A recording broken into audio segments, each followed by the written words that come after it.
I mean, what is a guardian? A guardian is the guy who says be home by 10. You say, shut up, you're not my real dad. That's what a guardian is. I gotta say, Tommy, I'm enjoying the intro. It's a short intro, but man, it kind of hits hard every time. So it's good. Welcome to fourth quarter. Trey, you're not my real dad. Shut up, Trey. I know, that's true, Tommy. That's a fact. Tommy, welcome back from Women in Trucking. Thank you. I'm not going to lie, Trey. I was a real box score watcher this weekend, at least for the NFL games. Yeah, I was traveling to Women in Trucking on Sunday. I drove up from Houston to Dallas, and I left around 2:30, 3 o'clock, so I didn't really get in the full slate of games. I kind of got in that first set of games as they were ending. I was kind of rush packing, so I wasn't really even watching those first set. So I was a box score watcher this weekend, and honestly, it felt weird. I saw so many interesting, box scores that I was not expecting. Denver and the Vegas, the Colts going to overtime is one that I didn't see.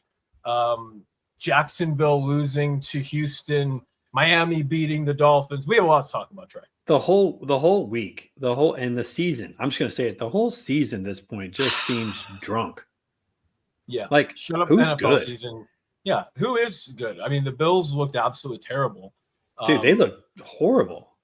They are the worst. They're the worst best team out there. I mean, and it makes their win over Kansas City, it makes that loss for Kansas City look even worse. Worse, I know. Oh my gosh, I know. Well, what's crazy is, and I think you mentioned it, it's possible that we could end up with Baltimore, Buffalo, and Kansas City as the wild card teams in the AFC. That would nobody. I'm pretty sure nobody put money on that at the beginning of the season. Like, nobody would have picked that trio as the wild card teams. I am so shocked right now, though, that Baltimore is even 4-5 and in the hunt. Yeah. With they've had quite the turmoil season. Yeah, I mean, just they've had a crazy season already. I mean, in 10 weeks, it feels like they have lived a 2-year season. All the things that have happened. I feel like we've lived a 2-year season over the last 10 weeks. Dude, this has been insane. It is nuts. Well, I have to say, I'm proud of myself for once again bringing up the rear pretty much in the standings. I was 8-6 this week. I could almost have flipped all my predictions again and been about the same. So, I'm not really picking up any ground. Kudos to a couple people. So first of all, we got Tyler Lawrence, who went 10-4, got second place because of actually tied the tiebreaker with oh gosh, why can't I? He doesn't help out with his name. Is J17 with Nate Cross. So Nate Cross was 10-4 as well. They both had the exact same tiebreaker, so they tied. They literally tied. And then Kale gained a little ground back. He went 10-4 as well. Lost the tiebreaker. Listen, I'm not going to be super upset at myself for going 9-5 when the top guys went 10-4. Right. I'm 8-6. I only lost 2 games to them. I mean, for the season, it's a pretty ugly season. We should put them up here. Let's just get them up on the screen so everybody can see where we're at here for the season. Here we go. So this was last week. This is how everybody did last week. So we had 3 guys at 10-4, and then I was down here at 8-6. And Chris, man, after that first 2 weeks, he was on fire, having a rough stretch right now. Went 7-7 for the week again. It was wild, man. It was really wild. And if you look at this, nobody picked Buffalo to lose that game. Nobody picked Miami. That makes sense. No. That's pretty crazy. A couple people picked the Jets to beat Cleveland. I was not one of them. I sure did. You were. Yeah. That was a good pick. I just felt like the Jets season was over, but I feel like the Jets season is actually looking better at this point than the Browns season. What's interesting is you made a good point when we were talking last week, was that a lot of these players, even though they shipped a lot of guys out at the deadline, some of these guys have something to play for, and they really want to go out there and show, hey, I can be a New York Jet. I can be a football player in this league.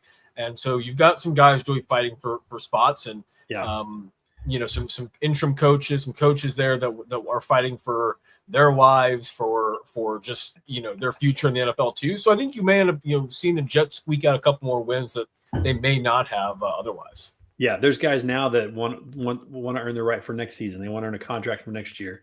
Yep. And this is a prime opportunity they probably didn't think they were going to get when the season started. So, you get in those situations, you just don't know what you're going to get from those teams. And I think that's what's made this season so crazy is that there's just not a lot of clear-cut favorites outside of maybe Seattle, maybe the Rams. They seem like favorites. Even though the Eagles are winning, they don't seem great. Tampa Bay was looking real good till this week. Exactly. I mean, how does Tampa Bay, I guess New England obviously is playing well also, but in Tampa Bay, I thought they were going to win that game. I mean, most people did. I was the only one who took New England, and I've just been rolling with, I love their new head coach, and his name is escaping. Yeah. Mike Vrabel. I love Vrabel so much. I loved him when he was in Tennessee. I loved what he was building there. I thought he got the crappy end of the stick for what they were building there originally. And I think he has been the biggest addition to that team. And I'm just so high on the New England Patriots. As much as I don't want to be for them to have another dynasty there, I love Vrabel so much. I think that's their biggest factor, and I'm taking them almost every week. Yeah, Vrabel. I've always liked Vrabel, and he's winning me over. I just keep, I keep thinking that the Patriots are not any good anymore because they lost so much. I haven't recalibrated my perspective of New England since they lost Brady and really went in the tank for a while. But Vrabel's a great coach. I'm definitely high on him. It's crazy. They're in the driver's seat in the AFC East right now. I mean, they're in the driver's seat. They've got a win against Buffalo, and they're, I think, 2 games up right now. They've got a pretty clear path to the AFC East title and possibly the number 1 seed. They're currently in the number 1 seed. They've got a good path towards it. It's pretty painful to watch, to be honest with you. I wasn't expecting that at all. The other one too that I think really shocked a lot of people, was the Jacksonville. You had Jacksonville against Houston. Yeah. I don't know. I can't get away from. I think Houston is a better team than what their record is. Their season's technically still alive, and that was a big win for them. And Jacksonville losing was big for my Chiefs. That was big. It was huge. Huge for you guys. It was. We needed that. But that, again, that's one of those games where it's like, man, which Jacksonville team is going to show up? Yeah, it just seems like these teams they're so inconsistent this year. I mean, any team, I think we said this so early on in the season. I don't remember which one of it was, but like it was, any bad team, any team can go out there and beat any team on any given night, whether it's a bad team or a good team. But this is one of those seasons. Just feels like the exception, where on you can see the Bills beat the brakes off. No, I wouldn't say beat the brakes. We'll say the Bills beat Kansas City and then lose to such a terrible team last week.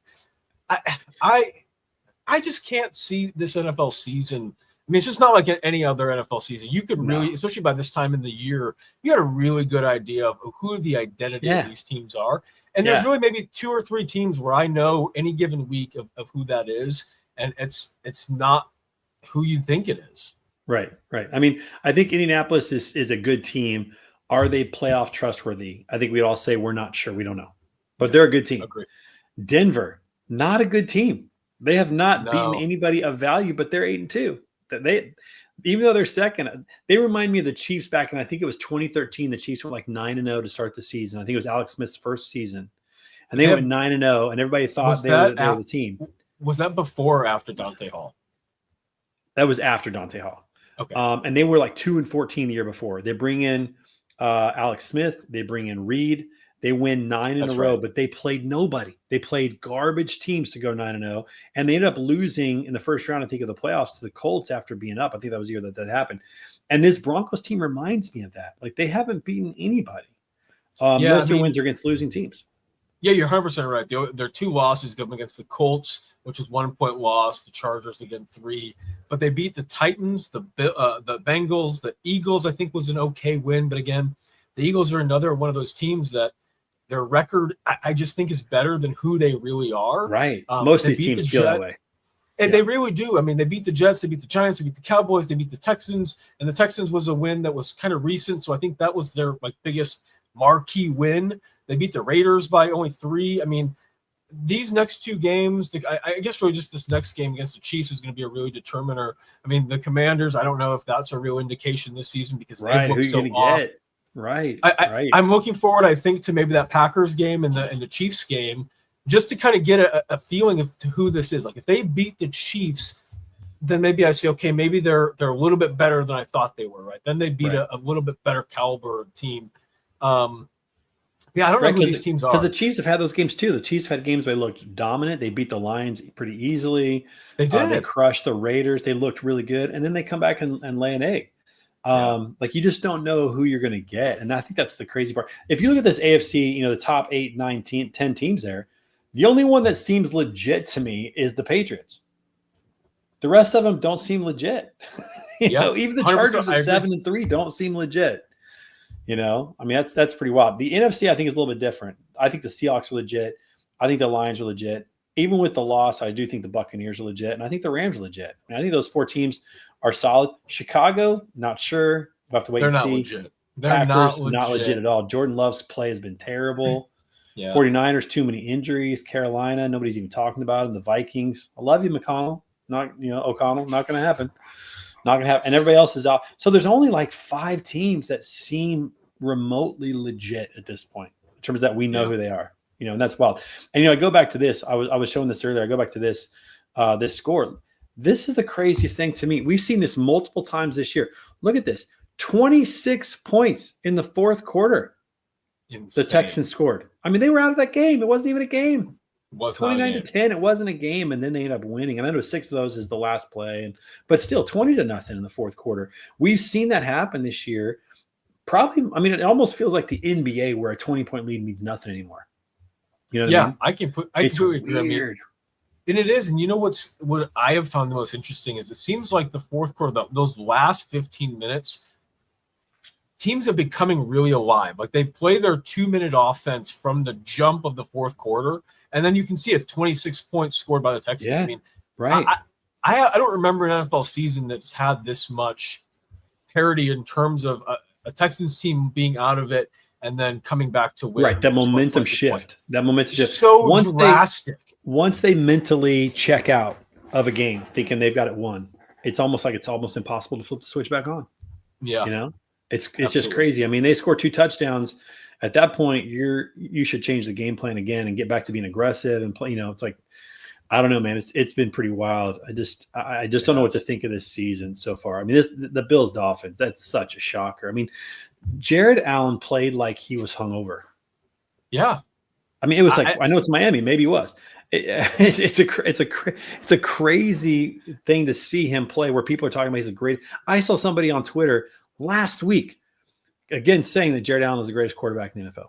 Now it's debatable, whatever. Like there's some good quarterbacks, but then to play like that, I mean, Mahomes. I mean, I say it. He's the greatest quarterback in the NFL, and then he, rolls like a 52 rating or something. Like totally terrible game, one of the worst games he's ever played. It's just a wild season, man. And I guess that makes it fun. I wonder what this season is doing in the betting markets. I mean, I wonder how much money, the houses are losing because some of these games just are not following what they think is going to happen.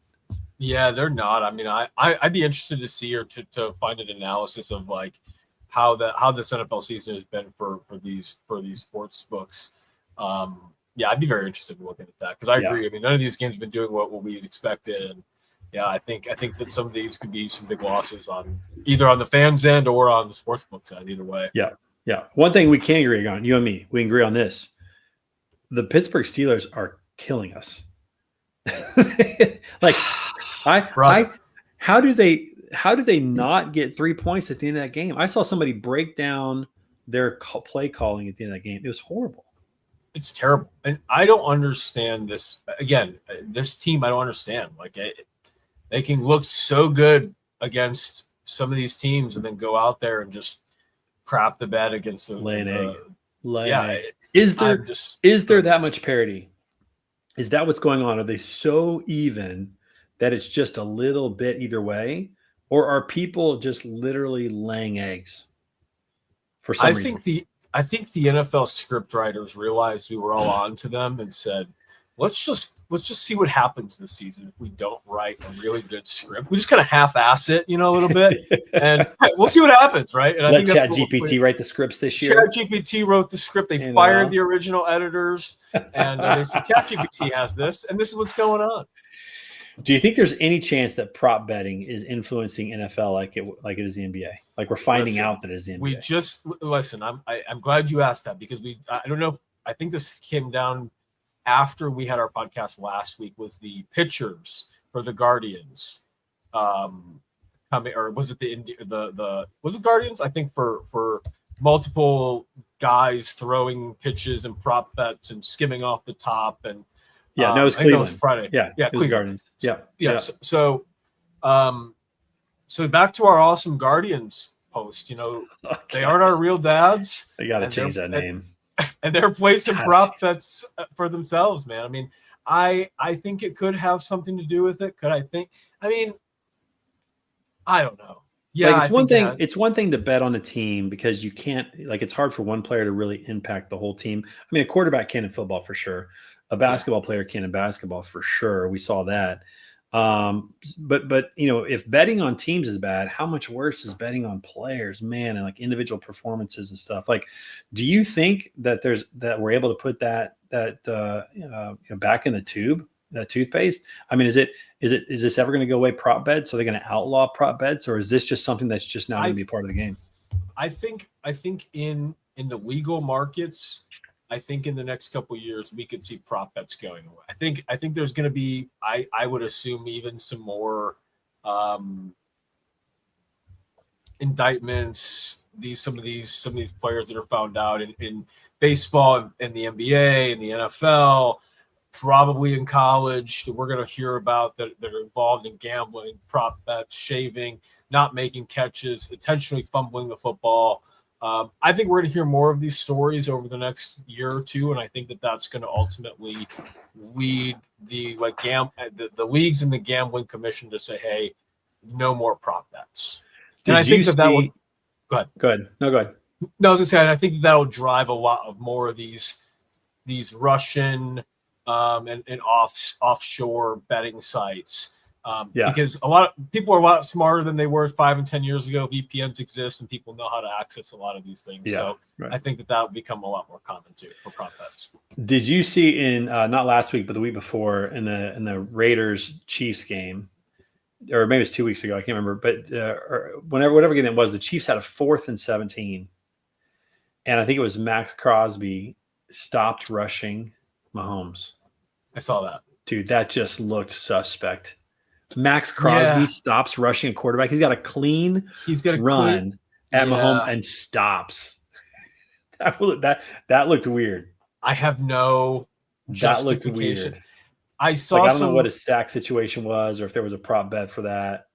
I saw some comments that said, they thought he was gonna dump it off to a halfback screen or something, and that's why he went back. And listen, it looks really suspicious. It looks really fishy. I that's all I can say. It looked terrible. I mean, that's one of those situations where, you get called out for stuff like that. Yeah, it looks bad. Yeah, it looked like what we saw with Terry Rozier on the basketball court. I mean, it's like this guy looks like he hasn't played before. You know what the tough thing is too, Trey, is with some of these guys, these bigger name guys, the LeBrons, the Crosbys, the Shohei Ohtanis, if those guys are betting themselves, or they're doing things, or they're whatever it may be, whatever they could be allegedly doing, if they are doing, it would be so hard to find these bets, because these guys, so many bets are placed on these bigger names, right? Right. When you're doing it on a Terry Rozier, a Jonte Porter, no one knows who the hell these guys are. Wow, what happened? Yeah, how did this?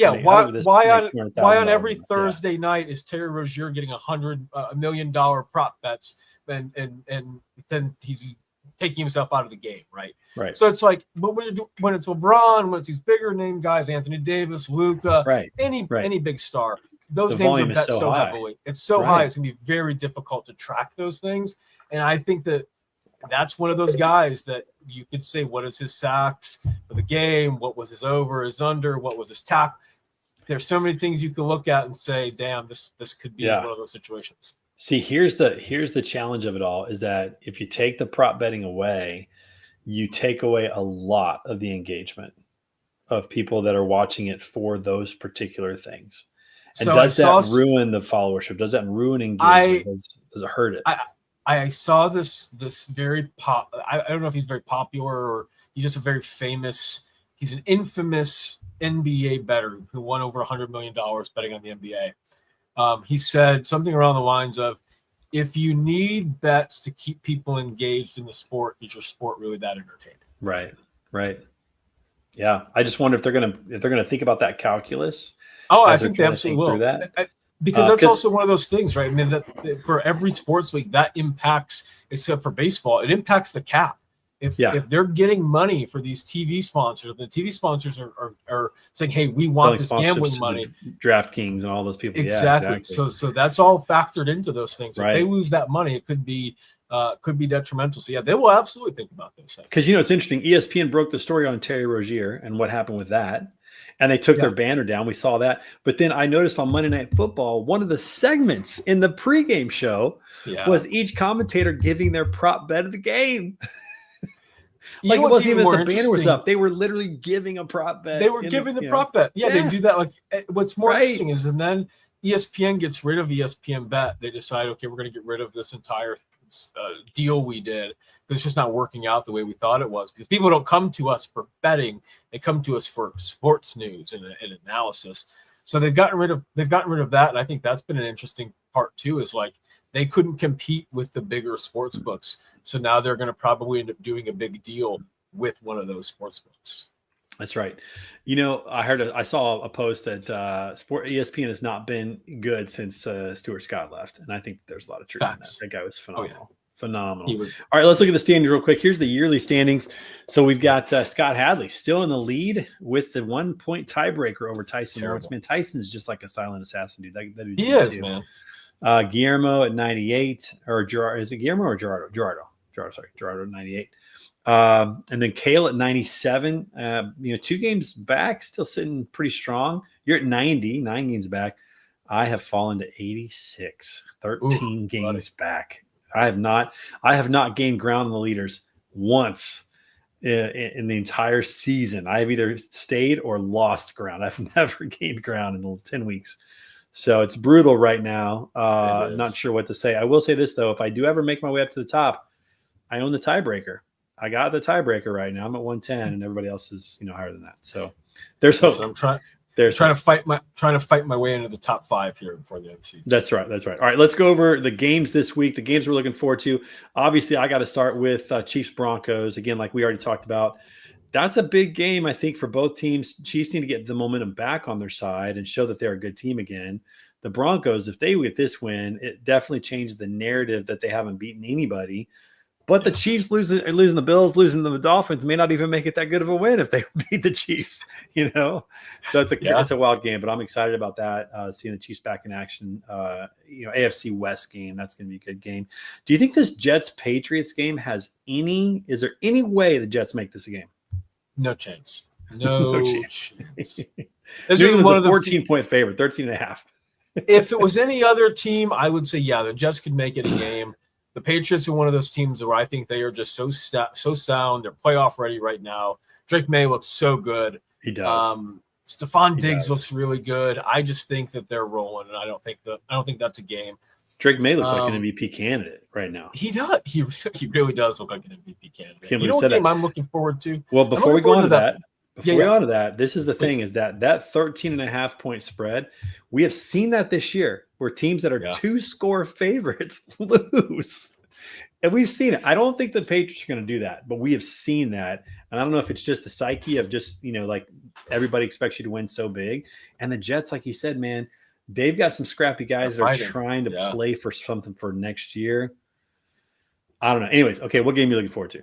No, I think that's a good point, Trey. And I also think that weather could be an interesting factor, too. I mean, they are both East Coast teams, so they are used to the weather. But I think that weather this weekend could be a factor. I mean, we saw it's supposed to snow. Is that it? Could. I think it's going to be cold. I'm not snow sure changes of everything. Snow. Snow changes everything because it's going to be a cold game, but I'm not sure if there's going to be snow. There was snow in the Midwest last weekend. We could have some coming to the East Coast this week. That plays a big factor. So I do think it's actually easier to throw the ball though in the snow than it is to run it. And Drake May and what they're doing, that gives them a little advantage. If the weather's bad, I think the Patriots actually have the advantage on that. I'm looking forward to Trey. I'm looking forward to this Buccaneers Bills game. I want to see who the hell this. Yeah, I want to see who the hell this Bills team is. I think this game is going to say a lot about who they are because I really do believe in the Bucs too. I think they're one of those teams. Even though they lost last week, they lost to a really good team. All their losses have been to pretty good teams. I'm excited to see this game. I think the Buccaneers end up winning. I think they end up kicking the Bills out of the building. But again, I'm excited to see who the Bills are because if the Bills can win, maybe they're a little bit better than we thought. Maybe they're not. I don't really know. I actually think this game says nothing about either team because they both have had good wins. They both have had not so good losses, although the Bills' losses have been worse. I mean, the Bills have definitely had worse losses. But I don't know that it says anything about this team except maybe it feeds back into that narrative of parity of like, I think we could both see the Buccaneers win that game, obviously. I think we could both see the Bills winning that game. I think we could see the Bills winning that game going away. Like, just it's possible. Is it going to happen? Probably not, but it's possible. Like I just don't know. I don't know what we're going to get. But here's my thing. I think especially with Tampa Bay, they've lost two tight games and one they kind of got blown out. They lost to the Eagles by 6. They lost to the Lions a couple weeks ago. That's their kind of blowout 24-9. And they lost to the Patriots. I mean, the team that's rolling by 5. I don't think those losses are too terrible. I think that they've lost to all playoff teams. That's important to note. Every team they've lost to is going to be in the playoffs. Yeah, that is a fact. They also have beaten the 49ers who are looking to be in the playoffs. They have this Bills team who's looking to be in the playoffs. Now they've got the Rams upcoming after that. That's why I think this is an important game for them. Yeah, that's why I think it's an important game for them. I think it says a little bit more than what we're thinking. And I think for the Bills, they need to have a quality win too, right? I mean, they lost the Patriots. They better win at home. They need to win at home. They're going to hear it, and that's what I'm saying. That's what I think. I think this game is a little bit more exciting. I'm also excited for that Seahawks Rams game just because it's two really sound teams again. But again, I'm excited for that Chiefs Broncos game too for you guys. I think that's gonna be a lot of fun. I think it's gonna say a lot for the Chiefs, and I think the Broncos need a quality win too against a pretty good Chiefs team. Seahawks Rams is going to be a great game. I think that is a preview of a potential NFC Championship game. Yeah, so that's exciting. It's always good to kind of see. But this is one of those things where are they going to show all their best stuff? Probably not. So it could be kind of a slugfest, low scoring game where they don't really want to give away their best plays, want to give away their best defensive coverages, just because I think it is a preview of what's to come. So we'll have to see how that game plays out, but it'll be a good one. We got to talk about your Bears. We got do. They're there for some reason. They got a good shot of winning this week against the Vikings in Minnesota. I think they have a good shot. Minnesota's not playing great, even with JJ back, not playing great. The Bears seem to be finding their stride. Ben Johnson has that locker room. He has the locker room. Absolutely. He has those guys playing for him. He has those guys listening and going to war. I think the Bears could surprise some. I think they could win one game in the playoffs and surprise some people. I don't think they're going to go very far, but I could see them get in the playoffs and win one game. I could see that. I don't know. We talked about them last week. We didn't see it. I kind of am becoming believers a little bit in this team, just a little bit, because I like Ben Johnson a lot. We've talked about this. Coaching to me is everything. It is. It really is. A lot, and I think he's got that locker room, and he's got them playing better. I'm just gonna say yeah. I don't know. No, you don't believe that. I can tell. You're not quite there yet. You're not quite there yet, but I really want to believe. I watched them. I mean, they've had a lot of growth since that first Vikings loss of the season, and then the second loss they had to the Lions, they got blown out. I mean, they've had a lot of growth since then, a lot of wins, but again, no real quality wins. The Vikings isn't going to be a quality game either, but it is an NFC North matchup, and I think that says a lot. I don't think you're wrong. I think the Bears could have an opportunity to go to the playoffs. Let's just look at this. Let's say we talked about it last week. Yeah, let's say they win, which I think they got a chance. Pittsburgh, disappointing. I think they got a chance. That's at home. Yeah, I think they'll lose to Philly. I think they got a chance against the Packers. The Packers have been playing terrible. And they play let's say twice. that they win. They go 1-1. Let's say they go 2-2 in those games. Let's just say they go 2-2 in those 4 games. All right, they're sitting at 7-5 or 8-5. Yeah, 8-5. I mean, they're in a good spot at 8-5. Then they play Cleveland. That's probably 9-5. Then they play Green Bay again at home. That could be another win. I think that could be 10-5. And San Francisco could be a toss-up. So let's say they lose that, go 10-6. Detroit, they lose that 10-7. 10-7. They're getting the playoffs at 10-7, in my opinion. I think they are. Yeah. No, I don't disagree. I'm I want that to happen. You are a loyal, disheartened Chicago fan. I can feel it. I can feel it. 33 you do not want to trust of being disappointed. We've had I get it. You do not want to trust. Yep. Yeah. I get that. This Bengals-Steelers game, I could see the Bengals win this game and just throwing everything off again for the Steelers, which is crazy because the Steelers right now are in the number 1 spot in the AFC North. Listen, I could see the Giants doing the same thing for the Packers. Yeah, right. I mean, you got Dable gone, which do you agree with that or not? What do you think about that? Absolutely. You've got him and Dart seemed like they had something going there though, a little bit. I guess. I think it was just time. Dable was fighting for his job to begin with. It's interesting. Can we hope he that the Giants get a great coach for Dart? Can we hope that Giants get a great coach for Dart? I hope so. My fingers are crossed, but the Giants haven't been relevant really ever. I mean, the Eli Manning years, they were what they were, and did they really have relevancy, or they just have a couple of really good years? So the Giants are the 1919 Boston Red Sox right now. Yeah. They gave away Saquon, and they're going to live with a curse for a while. Yeah, forever. Players are going to get hurt. They're going to lose. They're going to have terrible seasons. Coaches are going to come and go. I really do hope they get a good coach for Dart, or I hope that Dart gets a chance to go somewhere later on in his career because I think that kid's special. He's had way too many concussions, or at least concussion, observations. They got to find a way to use him where he doesn't get hurt. But he's an electric player. I think he's got some future in this game. So I'm with you on that. I could see them win that game. Yeah. Chargers, Jaguars. This is one of those games where it's like, who do you pick? If the Jaguars play the way they played against the Chiefs, for example, they got a good shot. If they don't, Chargers are probably going to win that game again. Like, man, we need some help in the AFC West. We need some help. We need the Chargers to lose and the Chiefs to win this week. That'd be good. That Seahawks-Rams game is going to be good. The 49ers-Cardinals, not interesting to me. Ravens-Browns, not interesting to me. Lions-Eagles, interesting. I think that's a good Sunday night game. Yeah. I'm excited about that game. I think the Lions are going to snag an eagle right out of the air and win that game. I think it's going to be a tight game, though. I think it's going to be a tight game because I think the Lions have been up and down the season. I think the Eagles have been another one of those worst teams of the season. So I think it could go either way. I'm emotionally connected to the Lions. So I'm probably not going to make a good decision, but I am going to pick the Lions over the Eagles this week. Yeah. And then Cowboys Raiders, my goodness. Like, man, that's just a Monday night game. Are you kidding? I'm taking the Monday night off. I'm not even going to watch. Like, what is there to watch in this game on Monday night? Who puts the Raiders on Monday night? Like, I don't know. Do they have to have? And they've got to have their Monday night game. You know what I mean? Oh man, yeah, that's brutal. Well, that one's going to be a snoozer. That could be like 7 field goals kind of a game. Is what it feels like. Think? Yeah, no, you're spot on there. But it could also just be one of those games that's like 50-45 because both teams are just so terrible. So bad, right? Yeah, it could be either. The defensive side's like, you know what, I don't get injured. So we'll just play soft here. We'll just, let's just not get anybody injured. Maybe Genty can make up some ground and get like 150, 175 yards. And be happy. Well, he's still on pace, and I'm excited about 547. I'm excited about that because that's one of Kale's hot takes at the beginning of the season, and that's a little glimmer of hope for them. At least that they've got maybe we're a franchise running back, and you can build around that with a good quarterback.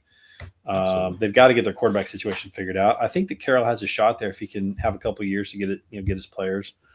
But man, they're just one of those franchises just can't seem to ever get it together. It's crazy, It's crazy, absolutely nuts. All right, a couple teams like that. We got to talk basketball, my friend. It's time to move on to basketball. Man, Nico Harrison, we got to start there, buddy. Axed. You gave this graphic, which I may have to try to share it. You gave this graphic in our group text of all the moves that he's made since he's been there. And man, I got to say, he's made some moves. Yeah, my comment I think is legit. This guy thinks that he thinks like Congress that activity means productivity, and sometimes it doesn't. sometimes you just need to add a few pieces. But this guy has moved some 40 some players. Maybe 50 if I'm doing a quick count. 50 players have moved, to and from in 4 years. Something like that. A lot of picks have been traded all the way out to 2029. That's crazy. That's crazy. And big pick, like a couple firsts in there, a lot of seconds. Like they probably have 7 second round picks. they have 2 first-round picks between now and 2030. This upcoming season in the 2026 draft and the 2030 draft. That's brutal, man. That's your future. That's brutal. Well, what's interesting is I saw this video of Dumont, who's the owner or the owner in charge of the franchise, and there was this clip that was going around where he had walked onto the floor to his seats, and the fans started booing, and he looked at the 2 people next to him, and he looked at them and says, "Is that for me? Are they booing at me?" And he couldn't understand why the fans hated him or were booing him. And then a fan earlier this season last season after the trade had flipped off Dumont, and he was seen sitting courtside with Dumont a couple days ago wearing a Luka Lakers 77 jersey. And Dumont was apologizing to the kid for ruining the franchise. And then soon after made the ultimate decision to fire Nico Harrison. What's interesting to me is, Trey, is it only took 11 games into the new season for them to pull the trigger. And it's just so fascinating to me that you let your GM make this huge trade, get no input from, say someone like Mark Cuban, who's been doing this for 25 years. And then you're just so surprised when it doesn't work out, when you trade a top 5 player in the league. I'm just so curious how this works, right? Like, I mean, we saw Mark Cuban go on Pablo Torre and kind of make an ass of himself and make himself not look so great. We see Dumont now kind of make an ass of himself. Are billionaires not as smart as they appear to be? Trey. I think we take for granted the fact that billionaires are good because they're smart at one thing or 2 things. Yeah. A lot of times there's luck involved. They hit in the right time, right place. And so they capitalize from that. But then what we do is we transfer that to the fact that we think they're good at everything else. This is the problem with society. This is the problem with celebrities. We think, because you're good at making movies, you're also good at talking politics, or you're also good at something else. And it's not the case. And so I think these billionaires that make their money doing something else, and then they buy a sports team. It's like the ultimate fantasy is to own a sports team, right? So they buy a sports team. They may have no idea how to run it. I mean, this was interesting. We would agree that Mark Cuban is probably one of the more involved owners in the league compared to all the others, right? And yet even he admitted on Pablo Torre that there's so many things he doesn't even know about that go on that he doesn't even know about. Because I think they're used to delegating everything. They're used to, Mark Cuban wanted to be around players and he wanted to be around the game, on the court. Yeah. Was he really involved in a lot of stuff in the front office? Was he really involved in a lot of that? Maybe with some of the culture stuff. I know that he did some things around the culture, and I know that he paid out a lot of employees when he got paid. So cool, good on him. Cool stuff with that. But do they really know about running a sports franchise? Do they really know about managing players and putting teams together? And I think the answer is no. I think the majority of teams do not. That's why I think somebody like Brett Veach is really standing out right now. That's why I think somebody like Theo Epstein is clearly one of the best GMs of all time because of what he did both at Boston and at Chicago, putting teams together. It's a skill that not every team has in their building to do that.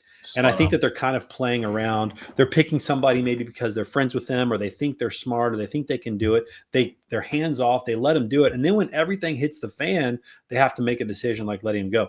And 11 games into the season tells me one thing. There was probably not only the history of what Nico did, because they could have done this in the summer if they wanted, or at the end of last season if they wanted. But it tells me that there was some sort of beef or rift that happened. Something came up, and it's like, I'm done. Like you have reached my limit, and I'm done. You said something, you did something, I found something out, and I'm done. Because otherwise, what's the point? At this point, let it go for a little bit longer. You let it go through the summer, you let it go through the draft. Here we are in October, November, and you're like, now we're going to do it? It doesn't make any sense. At this point, like the damage is done. You're not going to reverse the Luka trade. Luka's never coming back to Dallas. Right. And is this guy going to be the guy to get picks back? Is this guy going to be the guy to do that? And it's probably not going to happen. No, and that's the thing, right? I mean, I think also at this point, they're probably going to end up punting on Anthony Davis, right? You're going to bring in a new GM. You're going to bring in Jason Kidd's probably getting fired at the end of the season. Yeah, they're going to have to start over, in my opinion. It's going to be a total. It's going to be 5 years of struggle because they don't have draft picks. They're going to have to develop players. They're going to have to get different coaches in there. They're going to have to get creative somehow, get some players in there that can help, kind of ride the ship. They're going to have to get maybe some experienced guys in there to help out, The only thing that they really have going for them is they're in a decent sized market in Dallas. But again, it's always been tougher to get players to come to Dallas, to San Antonio, because they aren't the LAs, the Miamis, the Bostons. Right. But again, they do have the appeal of no state income tax. You do have the appeal of playing next to someone like Cooper Flagg. You do have a bigger market in Dallas, which has grown a lot over the last 5 or 6 years. So I think they do have some appeal even without having draft picks. At least there is some appeal there. But again, you have this now owner, right, who has now a history of trading one of the best players of all time, being a part of one of the worst trades, is going to get on the worst trades in all of sports history, not just it's NBA a Babe Ruth history. trade. It's a Babe all Ruth of sports transaction. history. Yeah, it's a Babe Ruth transaction. Yeah, it's crazy. Is any player going to want to go there and say at any point, who's safe? If Luka can get traded away from this franchise, the guy who took the torch from Dirk, if he's not safe here, is any player safe? So, and that leads me to the next question: is what happens to Cooper Flagg? His rookie contract is 4 years? I think is what it is, 3 years, something like that. Yeah. So the next 3 years, he's not going to get any help. No. In the draft. No. He's got a couple of older guys that might be able to help him out, but like you said, Anthony Davis is probably going to pass on him. Kyrie Irving, Kyrie going to want to help him? He's already going to be gone. Who is going to help Cooper Flagg develop, or is he going to be in a Sam Darnold New York Jets situation? I think he's in a Sam Darnold New York Jets situation. And that's horrible, man. That's so sad for him. I mean, he's a great player, and maybe he can, build that. Maybe he can recruit himself and get some players to come and be a part of that. But man, it's like if it turns out to be that case, that's going to be an unfortunate situation. I couldn't imagine being that kid and playing home games, and your home games feeling rougher than being on the road. Yeah. Every single night, you're down 2 points, and they're screaming "Fire Nico" as everyone is so toxic. I mean, I could not imagine being an 18-year-old supposed to be a building block of this franchise. And no one can even enjoy that I'm here because of Nico Harrison and the Luka Doncic nightmare of a trade. Right. I feel so bad. I feel so bad for Cooper Flagg. I think he's going to end up in 6 years when they lose full control over his bird rights and his restricted free agency and all that. I think in 6 or 7 years when he hits restricted free agency, he is good as gone from Dallas. It just depends. It depends on what they can build creatively around him. I mean, think about it. They got Klay Thompson. He's not going to be around much longer. They got D'Angelo Russell. He's not going to be around. But you got all these players that are at the end of their careers. They're not going to be around. They're going to have so they're going to have to go and get people in free agency. And that's the thing is, like you said, how are you going to get people to come to Dallas? And Cooper Flagg is going to have to sell that. He's going to have to sell that hard. And I don't know that he's the guy that can – I don't know that that's his personality. I don't know that's who he is to sell that. The dude just wants to play. And that's going to be an interesting thing to see if they're going to be able to get people in free agency. I don't know what their cap situation is. I assume it's probably not great. I mean, if the guy can't manage picks, he probably can't manage budget. That's my guess. No, so they're in the second apron. Like they're in the you should be playing for a championship kind of caliber. I think that's another reason. And they've got 2 wins, right? I mean, you got Anthony Davis, Kyrie. You've got. I mean, those guys are on big contracts. You've got Klay Thompson on a decent-sized contract who's pissed off because he came there to play with Luka. I mean, right. Again, yeah. I mean, they're going to have to retool. The next 2 years, they're just going to be trying to retool, trying to get. They're in cap. Yeah, they're in cap hell. They're in pick hell. They're in just purgatory hell. Whatever you want to call it. They're a nightmare situation for a team. Yeah. I feel terrible for the fans. Feel terrible for them, but. Again, this is a crazy NBA season where the Chicago Bulls were number 1 for a while. So who knows?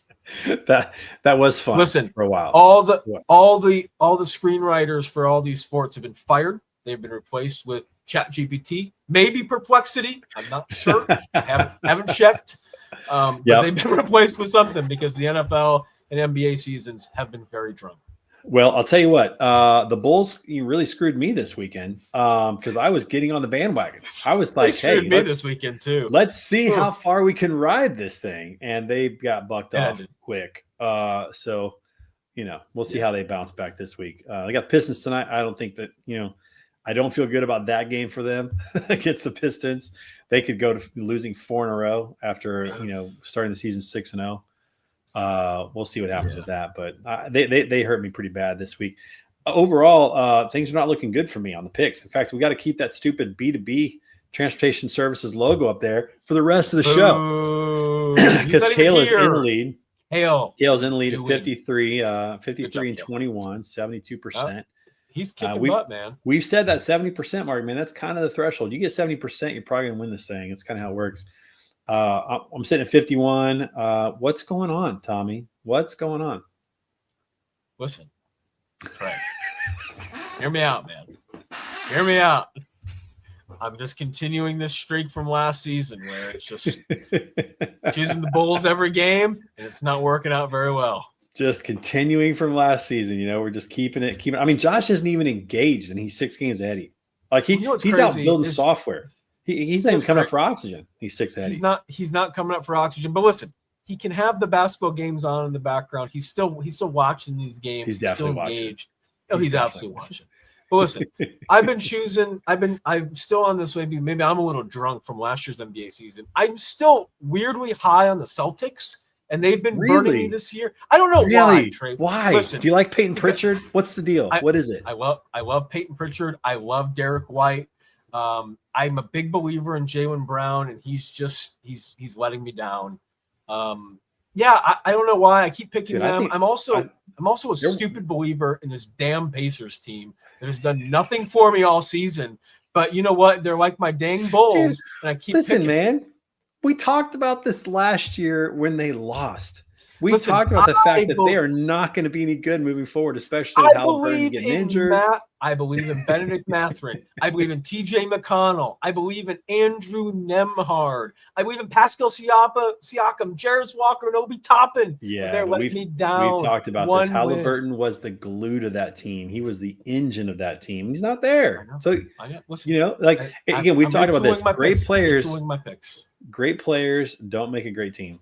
We've talked about this over and over. Absolutely. They do not make a great team, And when you're missing the glue, when you're missing the engine like that, and the passion and the heart and the dive on the floor kind of, guy that really gets everybody else going, you get mediocrity. You get mediocrity, and that's what we're seeing out of them. So, you got to stop, my friend. You got to stop with the Celtics we're retooling my picks. We're picking some good teams now. The season is now fully underway. Something I think is really interesting, and I was looking at the standings. You look out west, and honestly, even the East, you look at the win streaks. The top 6, even 7 teams out west are on pretty big win streaks, except for the Lakers and the Rockets. 3 wins for the Thunder, 3 wins for the Spurs, 5 wins for the Nuggets, 3 for the Timberwolves, and 3 for the Phoenix Suns, which is shockingly good this season at 6-5.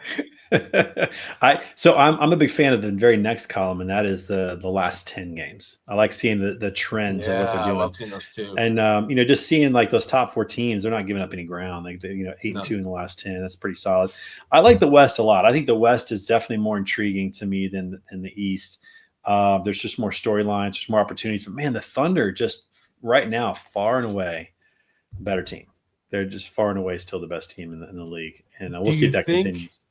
Do you think that they win more? Do you think they lose more than 11 games this year? I do. I think it's too hard not to. I think they do lose more than 11 games just because, you think about this, somebody gets injured or you go through just 1 week where you're just not firing on all cylinders and, you lose 3 out of 4 games and it kind of goes a little quick in that regard. 11 games is not that many games to lose. It's not. For years, the best record in the league was 69-13 or what was it, 69-13. That was like the best anybody had ever done. 13 losses. That was the best. And we've only had 2 or 3 teams that have lost less than 10 games. The Bulls, the Warriors, and maybe one other team. So 11 games is hard to do. Especially coming off of a championship. We're playing deep into the summer. I think that there's this stretch in like January, February where they get tired just because I think naturally you would. And they're going to have a little fatigue. Shots are going to be short for a couple games. They're going to get tired. They're going to, whatever. I think they'll probably end up losing somewhere between 11 and 15 is what I would say. They're in that 11 and 15 is if nobody gets injured, especially if SGA doesn't get injured. I think that's where they land.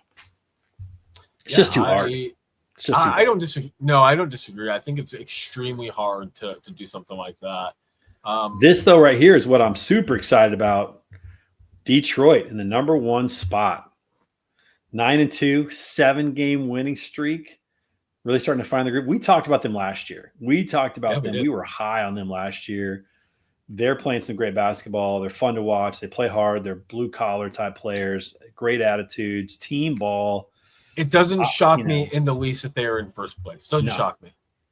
Not at all. Not at all. And and last year Cleveland was the talk of the town. They were obviously great in the East. The Knicks were great in the East. The Pacers are great in the East. The Pacers are gone. Obviously, Celtics were good. They're gone. So I think it's almost feeling like it's their year to really be in the mix. Like they're hitting their stride. A lot of experience last year in the playoffs. We thought they might go just a touch further last year. We were hoping for that. Yeah. I think this is their year that they make a deep run. I'm really excited about that. I am too. I'm excited for them. I'm excited for the Knicks. They're looking really solid after firing Tibbs and bringing in a new coach and a new system. Team I'm actually pretty shocked about is playing really well is Miami, playing really well this season. Yeah. Toronto, I'm really not shocked about. Atlanta, I actually think they should be playing better. I'm disappointed the Magic are not playing better. Well, we can speak on behalf of Josh that Atlanta and Orlando are definitely disappointing. Disappointing so far. They're disappointing all of us right now. And I'm very shocked in Atlanta. I'm actually more shocked in Orlando with just how bad things have been. I think that, they made some good additions that I think we were all excited for. And I think one of them being from Desmond Bane from Memphis, and he just hasn't looked very good. He hasn't looked like he's gelling with this group. It looks like that was a massive mistake bringing him in. At least here's my thought on Bane. Yeah, here's my thought on Bane. That guy's I think he's got a lot of natural talent, but I don't think he has the heart of a champion. I think he has the talent of a champion. I don't think he has the heart of a champion. I remember when we, Josh and I went to that Memphis game last year. Yep. And Bane was kind of fickle, man. Like he'd have these streaks where he was pretty hard to guard and played good defense and looked pretty solid. And then it's like he just stopped caring. It was weird. It's like he stopped caring. And when, as a competitive basketball player myself, like that's one thing that you should never see from a player, regardless of the circumstance, is their interest in the game. Yep. And when you see that from a player, to me, it's like, man, that guy's not there to win. He's there to do his thing, get his paycheck, maybe win a few games, maybe get a little notoriety. He's not there to win. And that was my takeaway. And, with those players, it's hit or miss when you trade for them or when you sign them, because you don't know how they're going to gel. You don't know what it's going to be like, and you don't really know exactly what you're going to get. That's my feeling on that. No, I totally agree. All right, so let's talk about some games this week. Let's close this thing out here. We're getting close to our hour time here. So we got some games coming up this week. Let's look at the Friday slate of games here. Any games really stand out as ones that you're looking forward to? This Friday, I'm excited about this one. 76ers I'm looking. Pistons. That's been 76ers has been really good this season. I'm really looking forward to that Miami-New York game on Friday night. I think that's going to be a really good game. I think it's going to say a lot because I think the jury's obviously early in the season. I think the jury's out on who's really a good team here between the Knicks and the Heat. That's going to be a fun one in the Garden. We'll see what's going on. And I'm excited for this Golden State San Antonio game. I'm looking forward to seeing Wemby just continue his dominance and honestly the Spurs' dominance this year. I want to see who this Golden State team is against a really good San Antonio team. I can't lie. If I wasn't going to be busy this weekend, I would try to make a quick trip over to San Antonio and go see that game with 4.5 hours. Trey, I would do the round trip, 9 hours to go see Wemby and these guys, but not going to do it. Too busy over the weekend. But and I think over the weekend on Saturday, looking forward to that Denver Minnesota game, and on Sunday, I'm looking forward to the Bulls in Utah. How crazy is it to have Wemby 7'4" out there doing crossovers and pulling up for three? Like who can guard that? You know, can you imagine if Shaq had a crossover in a 3? Oh, that would have been insane. I mean, like Wemby is unbelievable in that regard. I just, it's crazy to watch a guy with that kind of skills at that size. It almost reminds me, a lot of people talk about Wilt Chamberlain like that, and they don't think about, they don't realize Wilt Chamberlain obviously was taller than everybody back in the day, but the guy was a true athlete. He was a track star. He had good eye-hand coordination. I mean, he was finger rolling and dribbling between his legs and passing behind his back, right along with the Bob Cousy's of the world out there doing that. And somebody told me recently, I saw this interview, the reason why Wilt Chamberlain got 100 points in a game was not because he was bigger than everybody or taller. It's because he was in better shape than everybody, because he was a track athlete. And so he could just run and never stop and never slow down. And, Wemby's not quite that from an energy perspective, but certainly from a height and skill perspective. Like, I could see that guy at some point going off for like a 70, 80 point game. Because, I mean, like, if he's hitting threes, how do you stop that guy? I mean, how do you? Well, and I think the tough thing is, and with Wilt too, is when you can grab a rebound at the free throw line and drive it coast to coast in 3 seconds because you're so damn tall. With 2 dribbles. Or in a Wemby's case, he can take 2 steps with 1 dribble, get to the mid 3-point line and drain a 3. Wow. How do you stop that? It's so insane. Yeah, he's kind of a cheat code for the league right now. He's going to be hard. He's going to be hard to stop.